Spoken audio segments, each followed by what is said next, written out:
Isaac Newton, एक नाम जो जहानत का दूसरा नाम बन चुका है। एक ऐसा शख्स जिसने कायनात को देखने का हमारा अंदाज ही बदल डाला। लेकिन क्या हम वाकई इस अजीम साइंसदान के पीछे छुपे हुए इंसान को जानते हैं? जरा ये अल्फाज सुनिए।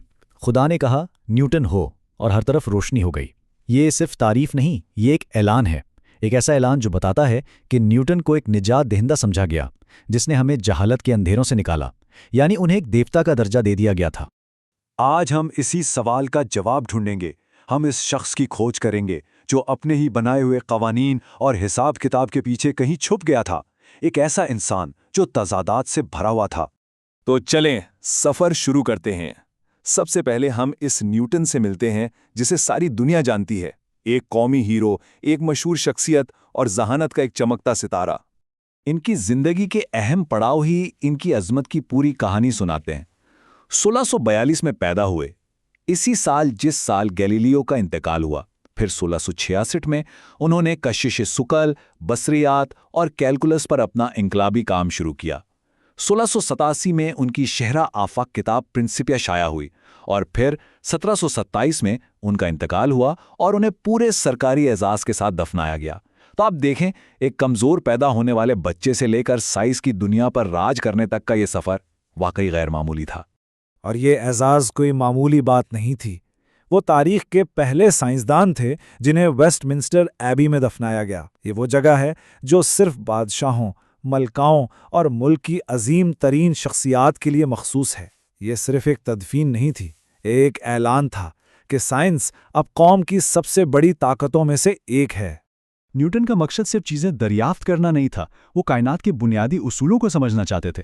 उनके लिए खुदा एक अजीम घड़ी साज था और वो ये जानना चाहते थे कि उसकी बनाई हुई ये शानदार मशीन आखिर काम कैसे करती है। और इसी खोज में उन्होंने दिए अपने 3 इनकलाबी कानूने हरकत। पहला, कोई भी चीज अपनी जगह से तब तक नहीं हिलती जब तक उस पर कोई ताकत ना लगे। दूसरा, कुव्वत, कमियत और इसरा का नतीजा है, यानी F=ma।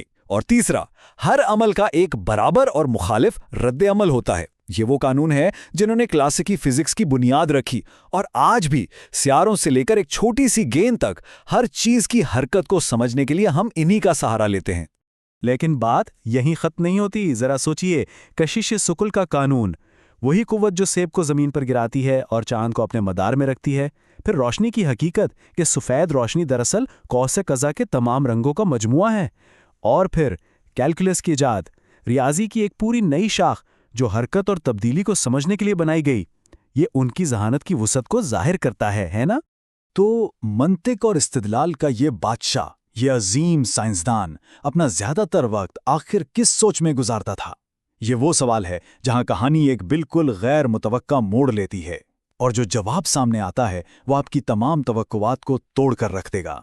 यकीन करना मुश्किल है ना? जिस शख्स ने हमें मंतिक की ताकत दिखाई, उसकी जिंदगी का एक खुफिया तारीख पहलू भी था। एक ऐसा पहलू जो कीमियागिरी, जादू और पुरस्रार उलूम की दुनिया में गहराई तक डूबा हुआ था। और ये कोई मामूली दिलचस्पी नहीं थी। न्यूटन ने कीमियागिरी और बाइबल की पेशियंगोइयों जैसे मौज़ूआत पर 10 लाख से ज़्यादा अल्फाज लिखे। जी हाँ, 10 लाख। ये उनके तमाम साइंसी काम से कहीं कहीं ज़्यादा था। तो वो किस चीज़ की तलाश में थे? उनके खुफिया जुस्तजू में शामिल था पारस पत्थर, जो किसी भी धात को सोने में बदल दे। आबे हयात, यानी हमेशा की जिंदगी का राज।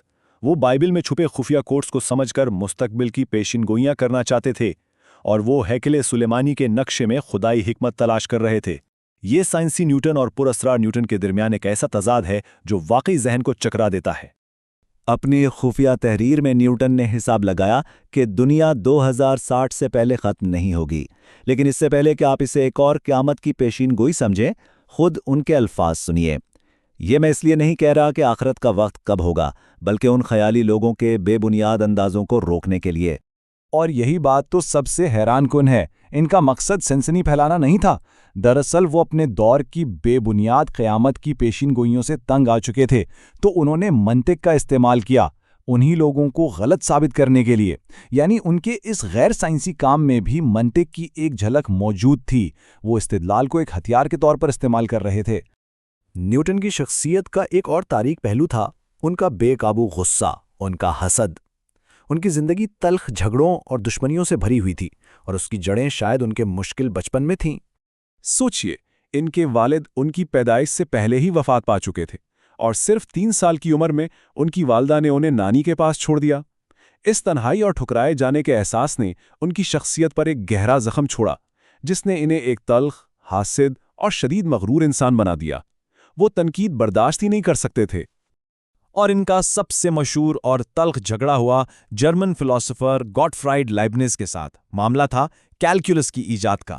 نیوٹن نے دعویٰ کیا کہ انہوں نے یہ 1660 کی دہائی میں ہی ایجاد کر لیا تھا، لیکن اسے سالوں تک چھپائے رکھا۔ دوسری طرف لائبنز نے آزادانہ طور پر اپنا ورژن تیار کیا اور 1684 میں شائع بھی کر دیا۔ بس پھر کیا تھا، نیوٹن غصے سے آگ بگولا ہو گئے۔ اور یہ صرف الزامات تک محدود نہیں رہا۔ نیوٹن نے اپنی طاقت کا بھرپور استعمال کیا۔ رائل سوسائٹی کے صدر کی حیثیت سے انہوں نے لائبنز پر سرقے کا الزام لگایا، پھر ایک کمیٹی بنائی جس کا مقصد تھا سچائی کا پتہ لگانا۔ لیکن سچائی یہ تھی کہ اس کمیٹی کی رپورٹ خفیہ طور پر خود نیوٹن نے لکھی تھی، جس میں ظاہر ہے انہوں نے خود کو واحد موجود قرار دے دیا۔ یہ ایک خوفناک مثال ہے کہ وہ اپنے حریفوں کو کچلنے کے لیے کس حد تک جا سکتے تھے۔ تو سوال یہ اٹھتا ہے کہ ہم ان دو نیوٹن کو کیسے سمجھیں؟ ایک طرف منطق کا بادشاہ، دوسری طرف پراسرار علوم کا متلاشی۔ کیا یہ دو الگ الگ لوگ تھے یا ایک ہی شخصیت کے دو پہلو؟ اس کا جواب اس دور کی سوچ میں چھپا ہے۔ 17ویں صدی میں سائنس، کیمیا گری اور مذہب کے درمیان وہ لکیریں نہیں تھیں جو ہم آج کھینچتے ہیں۔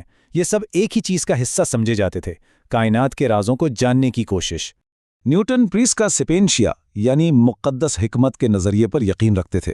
اس نظریے کے مطابق کائنات کے تمام راز، چاہے وہ فزکس کے ہوں، کیمیا گری کے یا مذہب کے، ایک ہی خدائی نظام کا حصہ ہیں۔ تو ان کے لیے کشش ثقل کا قانون دریافت کرنا اور پارس پتھر کی تلاش کرنا یہ دو الگ الگ کام نہیں تھے، یہ دونوں ایک ہی مقصد کی طرف دو راستے تھے، خدا کی عظیم تخلیق کو سمجھنا۔ تو آخر میں ہم نیوٹن کے بارے میں کیا کہہ سکتے ہیں؟ وہ نہ تو کوئی خالص سائنسی دیوتا تھے اور نہ ہی کوئی خفیہ جادوگر۔ وہ ان دونوں کا ایک بہت ہی پیچیدہ، دلچسپ اور سب سے بڑھ کر ایک حقیقی انسانی امتزاج تھے۔ ذرا دیکھیے، ایک طرف وہ عوامی ہیرو جس نے ہمیں کائنات کے قوانین دیے، دوسری طرف ایک ایسا ظالم انسان جو تنقید بالکل برداشت نہیں کر سکتا تھا، ایک عظیم منطق دان جس نے جدید فزکس کی بنیاد رکھی، اور ساتھ ہی ایک جنونی صوفی جو پارس پتھر کی تلاش میں تھا۔ ان کی شخصیت کے یہی تضادات انہیں اتنا دلچسپ بناتے ہیں اور ہمیں یہ سکھاتے ہیں کہ عظیم ذہانت اکثر بہت پیچیدہ اور خامیوں سے بھری ہوتی ہے۔ شاید یہی نیوٹن کی کہانی کا سب سے گہرا سبق ہے۔ انہوں نے ہمیں ایک ایسی کائنات کا تصور دیا جو ایک گھڑی کی طرح منظم اور قابل فہم تھی، لیکن وہ خود اپنی پوری زندگی اس مشین کے پیچھے چھپی ہوئی روح کی تلاش میں رہے۔